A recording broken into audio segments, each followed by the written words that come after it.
Welcome to lecture 18, the NPTEL online certification course on bioreactors. We will begin module 5 today, which is the last module of this course. The title of this module is the cell view of a bioreactor.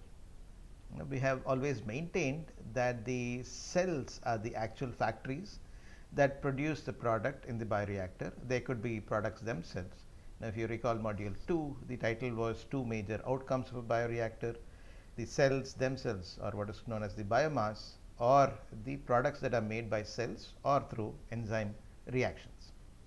So, we are going to look closer into what is happening, or look into what is happening inside these cells in a bioreactor, and how we could use some of those to make bioreactors perform better.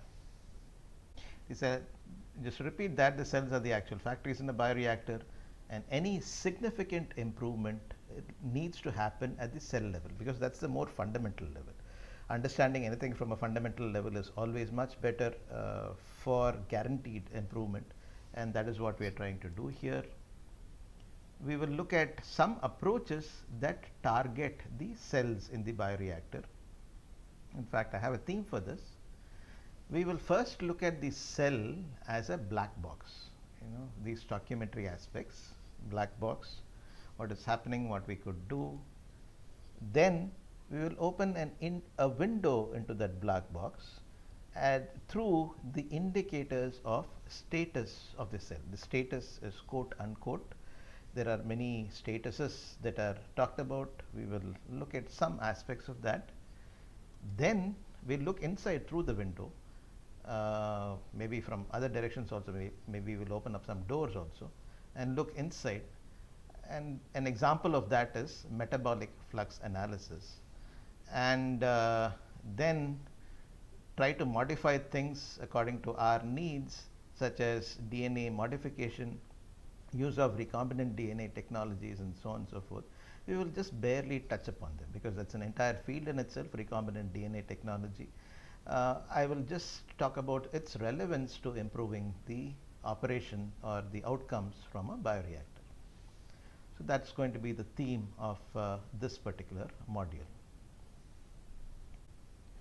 First, the bioreaction stoichiometry, which we will cover in this lecture. Then let us look at a problem. Then in the next lecture we will solve the problem and then go forward. Bioreaction stoichiometry. The term stoichiometry, it is used heavily in chemistry. It is also used in engineering. In engineering, it actually denotes the material and energy balances, or things that are based on the mass conservation principle and the energy conservation principle. That is what is called stoichiometry in some fuzzy fashion in engineering. You have books on stoichiometry. Similarly, bioreaction stoichiometry refers to material and energy balance calculations that involve biosystems. Bioreaction stoichiometry helps us make educated guesses when the complete data is unavailable. That's how we are going to look at it. We just started looking into the cell at the cell level. We had led to this in our earlier discussions, but this is where we are actually getting to look into the cell. And the first approach is that the cell is a black box, and what we can gather from whatever we observe it as a black box, but with the thinking that there are things going on inside the cell. A very useful concept for the use of stoichiometry is what is called the degree of reductance. This is a formulation which makes bioreaction stoichiometric calculations easier, and it is denoted by the capital Greek symbol gamma, as is given here. You see here, this is the degree of reductance. We have a degree of reductance given for each substance.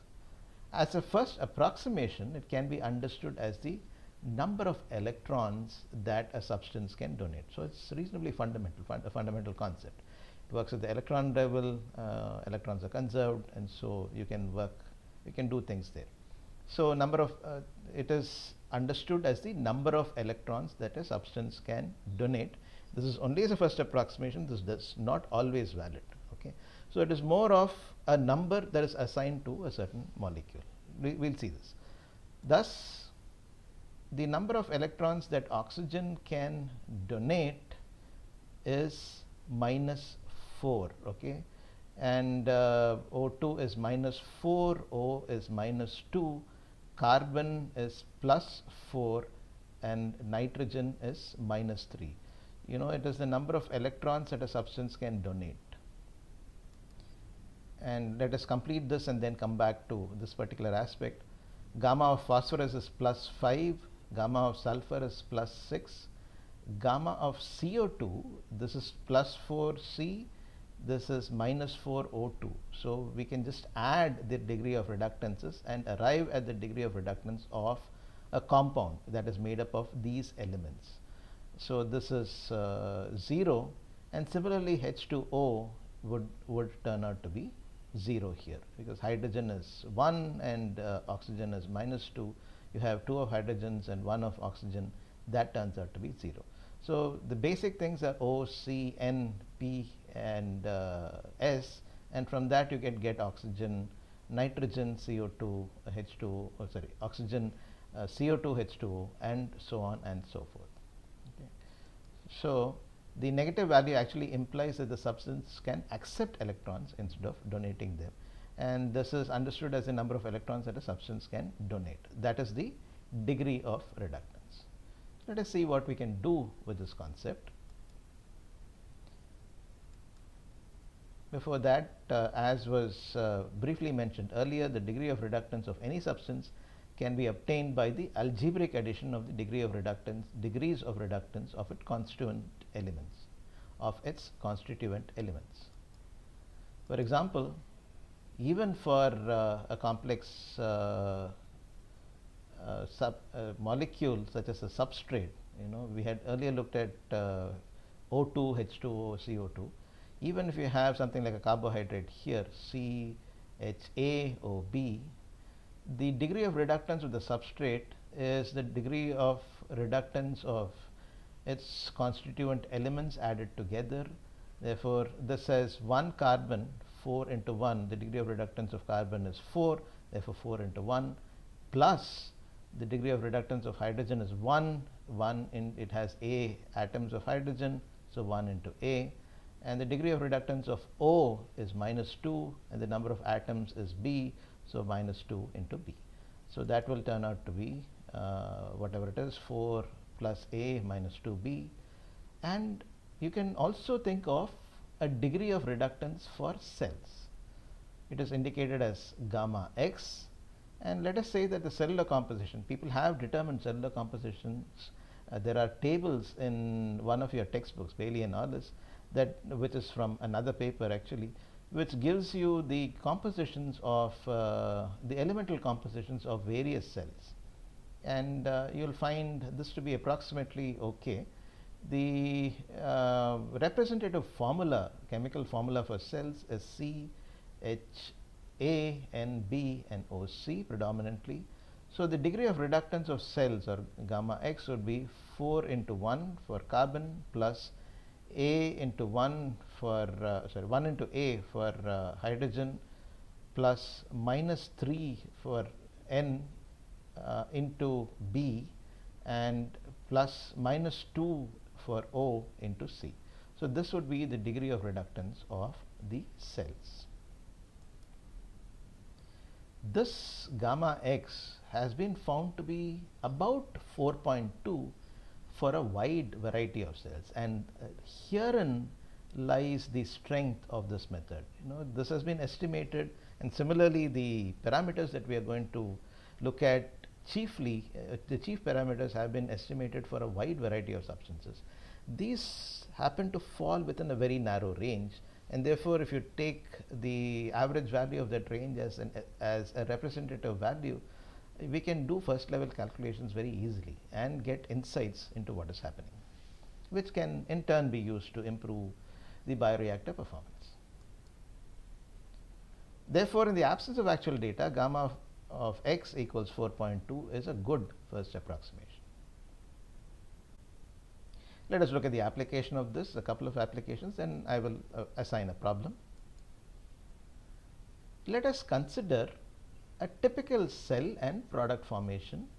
This is a stoichiometric equation that represents the cell and product formation, starting with a substrate, carbohydrate CHMOL, and ammonia. Both these are substrates. This is a nitrogen source here. So carbohydrate CHMOL plus A, this is a stoichiometric coefficient of NH3 plus B of O2, oxygen is of course required, gives you a certain Yx, which is the stoichiometric coefficient of cells. I think, yeah, this is the substrate, this is the cells, CHP, ON and NQ, and plus Yp, which is the stoichiometric coefficient of the product, CHR, OS and T, that's the product, plus water, C molecules of water, and D stoichiometric coefficient of CO2. So this equation, stoichiometric equation, represents the cell and the product formation in a reasonably general format. We will choose this as the equation for our analysis of a few things that we will do in this lecture. Electrons we know are conserved, right? So by that principle, the number of electrons need to be conserved. That's what we just mentioned. So if you count the number of electrons on this side, that must equal the number of electrons on this side. How do we count the number of electrons? We have degree of reductance. Okay, that's how the degree of reductance thing ties in. So gamma of S, the substrate, plus the gamma of ammonia into A, because that's a stoichiometric coefficient here, A times minus 3 for N plus 3 for hydrogen, plus B times minus 4. I am writing this as an equation, therefore I am bringing all these to the other side, minus Yx gamma x minus Yp gamma p minus C times H2O was 0, so that is 0, minus D times CO2, gamma of CO2, that is 0, that equals 0. So ammonia drops out, water drops out, CO2 drops out, and we have the remaining things. Therefore, this B, A is already dropped out, C has dropped out, D has dropped out. B is the one that remains. B is nothing but 1/4 of, by appropriately transposing this equation, all these would become pluses, this would become minus 1, and this is multiplied by a factor of 4, minus 4, so that when taken to the other side would be gamma S minus Yx gamma x minus Yp gamma p divided by 4. So that is B. So you could write this as, multiply again, 4B by gamma S plus Yx gamma y by gamma S, right? What we are doing is, we have multiplied this by 4 and then we are dividing throughout by gamma S. So 4b by gamma S plus Yx gamma x by gamma S plus Yp gamma p by gamma S, that equals 1. Okay, this is a powerful expression. This indicates the fraction of the available electrons from the substrate that has been transferred to oxygen, because B is the stoichiometric coefficient of oxygen, 4B is the number of electrons that is associated with, and so on. So 4B by gamma S gives us the fraction of available electrons transferred to oxygen. Yx gamma S by gamma S gives us a fraction of available electrons transferred to cells. Similarly, Yp gamma p by gamma S gives us a fraction of available electrons transferred to the product. All these add up to 1. These are all fractions, so they should add up to 1. There are some special symbols that we use for each of these. The fraction of available electrons transferred to oxygen is represented by epsilon. The fraction of available electrons transferred to cells is represented by eta.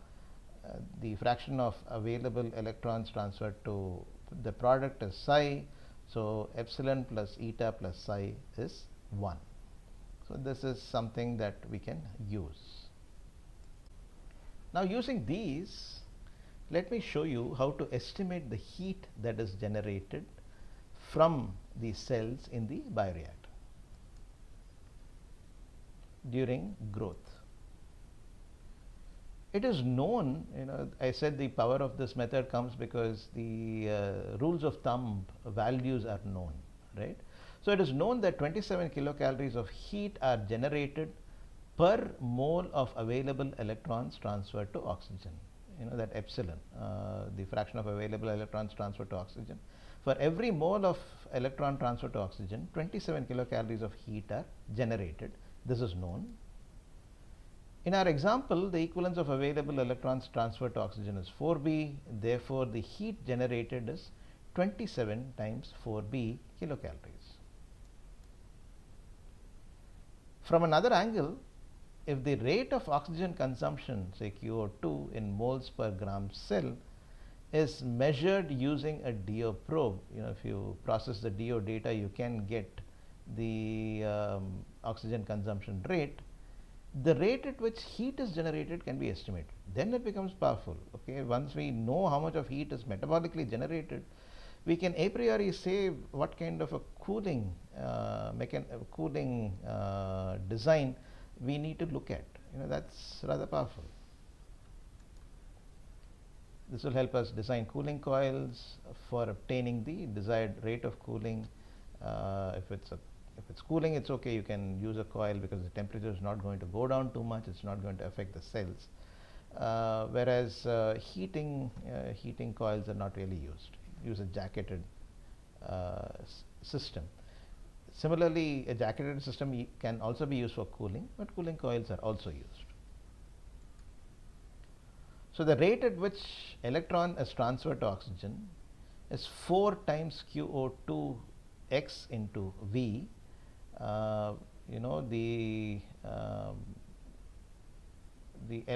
Each oxygen corresponds to 4 electrons. This is the oxygen uptake rate in moles per gram cell. We need to multiply it by the cell concentration to get it in appropriate units, and then multiply it by the bioreactor volume to get it in the units that we need. So this is the rate at which electrons are transferred to oxygen, number of electrons per unit time. Right? So if that is the case, the rate of heat generation for each mole, it is 27 times 4b. So in this case,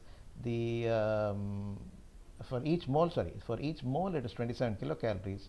So in this case, it is 27 times 4 QO2 x V. This gives you the rate of heat generation, an estimate of the rate of heat generation, which can be helpful for us to make many decisions. So this is based on what is happening at the cell level. Now let me assign this problem, and we can finish up this lecture here. When we come back, we will solve the problem in the next lecture. The practice problem 5.1 reads as, let us consider the same stoichiometry as earlier. It's reasonably general as long as ammonia is used as a nitrogen source and some carbohydrate is used as a carbon source, and it's aerobic. This is reasonably general. So CHMOl plus ANH3 plus BO2 giving you YX CHPON and Q plus YPCHROS and T plus CH2O plus DCO2. Estimate the cell oxygen yield coefficient YX/O, defined as the amount of cells produced to the per amount of oxygen consumed. And this we need to find out in terms of the relevant ones among gamma X, gamma S, gamma P, or epsilon, eta, nu. Right? In terms of these, if we find, we have estimates of all these. Gamma X we know is 4.2. Gamma S, gamma P can easily be calculated. Epsilon, eta, nu values, some estimates, some ranges are known, and therefore we can estimate the cell oxygen yield coefficient. And while doing this, assume that the biomass fraction of carbon in cells is 0.5. So you can say that the cells are growing aerobically. So you get a fraction of 0.5. It's anaerobically it's around 0.1 or so. Okay then, see you in the next lecture when we solve this problem, and then we go ahead.